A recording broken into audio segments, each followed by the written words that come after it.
How's it going, everyone? Today I'm going to do a review covering the Shakespeare Micro Series. Now, I'm very excited to bring you this review. I've been meaning to do this review for a long time. It was actually supposed to be one of my very first reviews. However, I just kept putting it off. I wanted to talk about other rod and reels before this amazing Shakespeare Micro Series. Now, this series has been around for a very long time. My dad, he bought a Shakespeare Micro Lite probably 15 years ago. He still has his 5-foot ultralight rod, and the cork is just so beat up at this point because he's used it so much. He's caught big fish on it. He's caught thousands of panfish on it, and that thing has been holding up to this day. It is a fantastic rod. It looks gross because he's used it so much and he didn't seal the cork like I have, but that just shows this rod is not just a budget rod because it's only $20.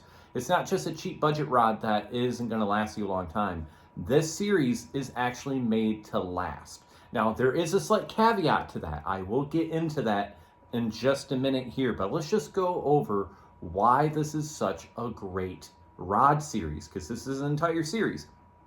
So what this is a rod that is dedicated for ultralight to light fishing, or pan fishing, or pan fishing, or ultralight fishing. It's an entire series, which you don't find that a lot of times in the budget line. You usually have to get around $100 plus before you find an entire line of rods. What do I mean by line? Meaning different size and weights. Now, there isn't too many different weights to this. It's just ultralight to light, because it's made for ultralight fishing or pan fishing. But there are a lot of rod lengths to this series. So it starts all the way down from 4.6 or 4.5 foot, and it goes all the way up to 7 foot. This rod right here is the 7 foot.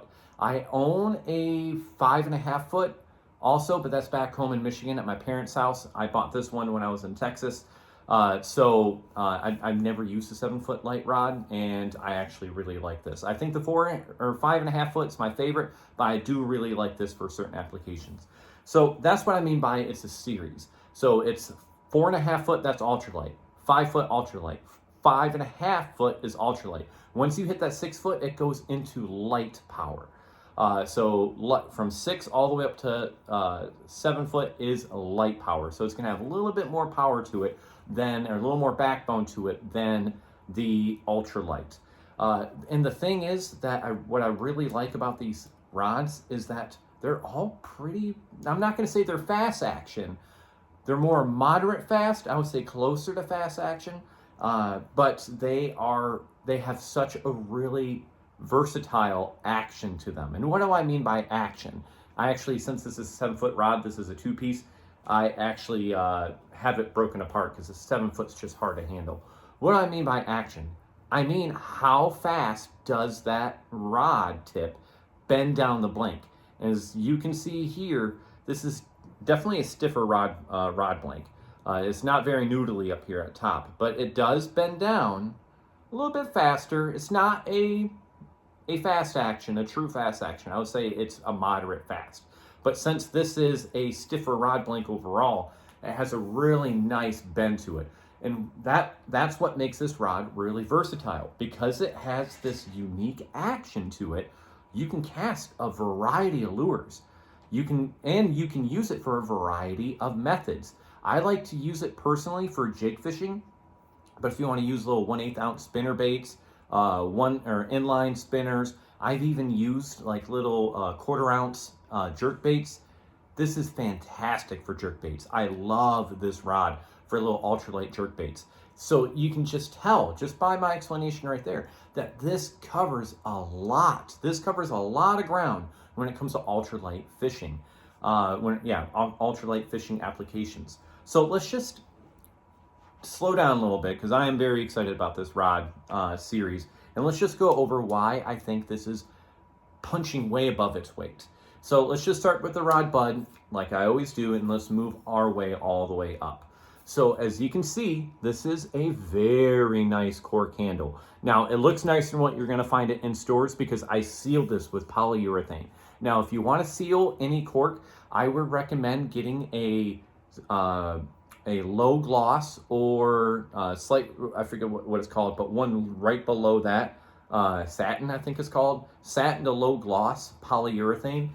And it is going to create, this is a little glossy still for me. As you can see, it shines a little bit. That satin is not going to gloss nearly as much, but it will actually make the cork much darker and richer.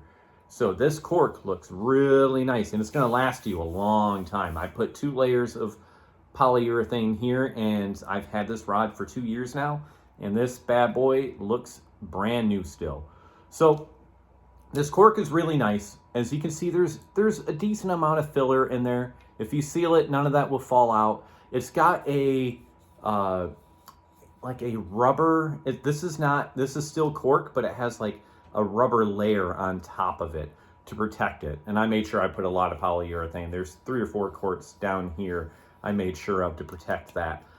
So you got a really nice cork right here, and it moves into a pretty basic, very basic reel seat. But what I like about it is that the adjuster or the tightener is not at the bottom. I hate when it's at the top. When it's at the top, my index finger rests on it, and I just hate that. I would rather have the back of my hand resting on it because I hardly feel it. The back of my hand resting on the tightener than the front of my hand. So I do really appreciate that. That is definitely more of a comfort.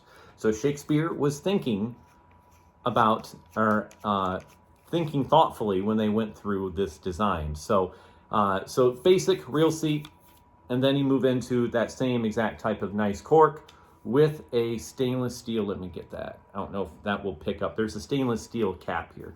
And then you got a line hook, or a hook keeper.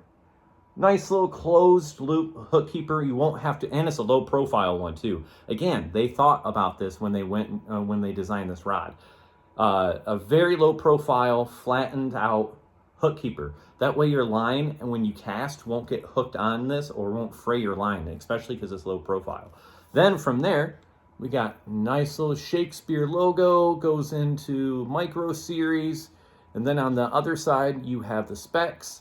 And then let's go into the guides themselves. Now, these guides are nothing to write home about. You see these guides all the time. I personally really like these guides. They're not going to be super expensive guides, but these guides, you'll find these guides on very expensive rods, like $150 rods.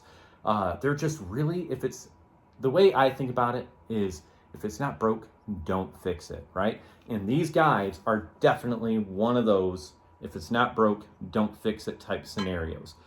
Very low profile, stainless steel guide, and with a stainless steel insert. Now it's a painted or steel guide with stainless steel insert. These are very light, they're pretty durable, and they're very sensitive. This rod is surprisingly sensitive. I really like how sensitive this rod is. Now, is it the most sensitive rod that I own? No. That definitely goes to a rod that I just bought this season called the Bass Pro Shops, Bass Pro Shop Crappie Max Quick Tip. That's the most sensitive rod I've ever owned. I've used rods that are a little bit more sensitive than that, Bass Pro Shops, but not by much. But this rod, for 20 bucks, if you want to get out in the water and start doing some ultralight fishing, this is definitely the rod that you're going to want to buy. And it's going to last you a while. So that's the guides. And it goes, I think it has 7 guides total, which for a 7 foot, that's pretty good. Let me count, just make sure. 1, 2, 3, 4, 5, 6, 7. Yep, 7. That is perfectly acceptable with a 7 foot rod. So like I said, this is a very budget rod. It has a very unique action that allows you to use a variety of different lures. Let's look at that action again. You see how that action, it's faster. It's definitely faster, but it's more of a moderate, and it's a stiffer tip too. So I really, really like this action. So let's go over, remember that caveat I said earlier about how this rod line is meant to last? There is a single caveat when it comes to that. Do not buy the 5.5 foot, the 4.5 foot rod. I've owned 2 of those, And I don't know what is going on. I think they try to make it the diameter of this rod, which I'm a big fan of the diameter of this rod blank. It's very small, very thin in comparison to other comparable rods of this length, like 7 foot. Any rod on this or in this series is going to have a average to slightly lower rod diameter. I don't know why. I'm just real big on lowered line or rod diameters. But I think they try to go too small with their rod diameter when it came to that 4.5 foot rod. Because I've had 2 of them, and guess what? They both have broke. There was one time I just literally, it was something out of like a Chevy Chase movie. I literally casted, not a hard cast, I just casted normally, and the rod broke in half, and my line was everywhere. It was just a nightmare. Like I said, it was like something out of a Chevy Chase movie. And then the second one I had, and that I set the hook on a fish, and the rod snapped in half. So I haven't had a problem with any of the other sizes. Now, I've personally owned the 4.5 foot, which is a don't buy. I've owned the 5 foot, which I've never had an issue with that. The 5.5 foot, never had an issue with that. And the 7 foot, I've never had an issue with this rod. So like I've said, this is a very reliable rod line. Just kind of stay away from that 5.5 foot. Definitely, or 4.5 foot. I keep saying 5.5. Stay away from the 4.5 foot rod. That one is going to give you some issues. Everything else, though, I've never had an issue with it. And I've owned these rods for multiple years. Heck, my dad has owned the 5 foot for at least 15 years. And that bad boy is still going strong to this day. And that man is not easy on his gear. He fishes every single day. He's been retired for about 10 years now, and he's out in his boat, out bank fishing every single day, multiple times a day as far as I know. So I know for a fact that the 5 foot and up are very reliable rods. So that's all I have for you guys today. As you can tell, I'm very passionate when it comes to this Micro Series rod. I love this rod series. So that's all I have for you guys today. Please leave a comment if you want. I'd love to hear what you guys think. I do get some comments from time to time, but I'm still very new to YouTube, so I don't have too many people leaving comments. But I'd love to hear what you guys think, what your experiences are. So I'll see you guys next time.